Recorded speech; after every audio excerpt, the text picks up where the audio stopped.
State similarities and differences between the laboratory thermometer and the clinical thermometer.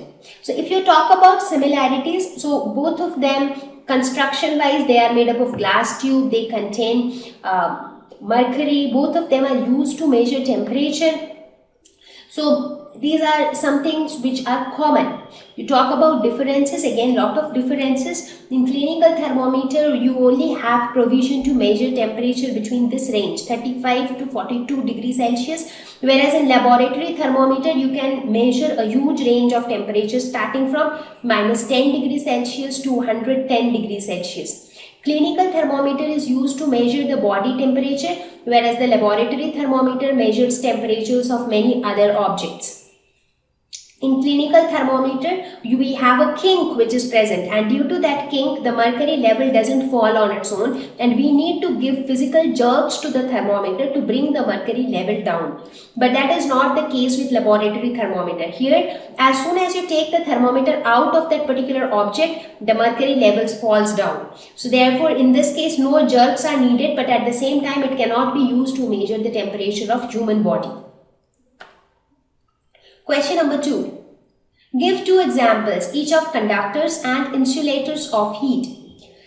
So conductors, those which allow heat to pass through them, those who conduct heat, and their best examples would be the metals. For example, aluminium, copper, iron, they are all good conductors of heat.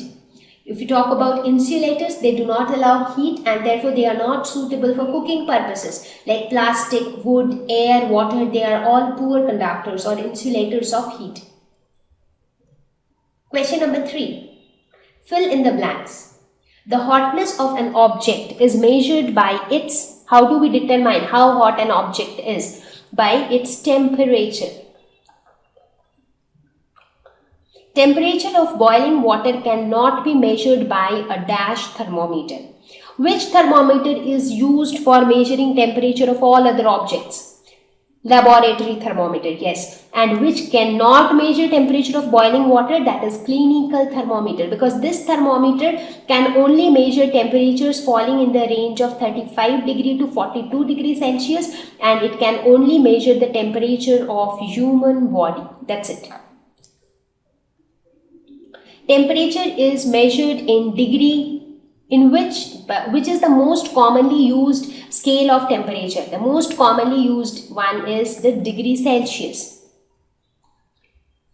No medium is required for transfer of heat by the process of, so just throw the ball in the air. So that was radiation.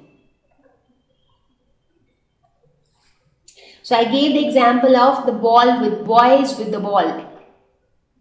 A cold steel spoon is dipped in a cup of hot milk.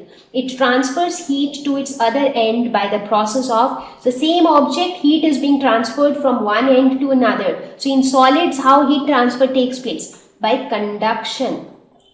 Clothes of dash colors absorb heat better than clothes of light colors. So dark colors absorb more heat. So therefore, we prefer wearing dark colored clothes during winters. Question number 4. Match the following. So here you have columns 1 and 2 and you have to make the right match. Land breeze blows during, so land breeze will always blow during night.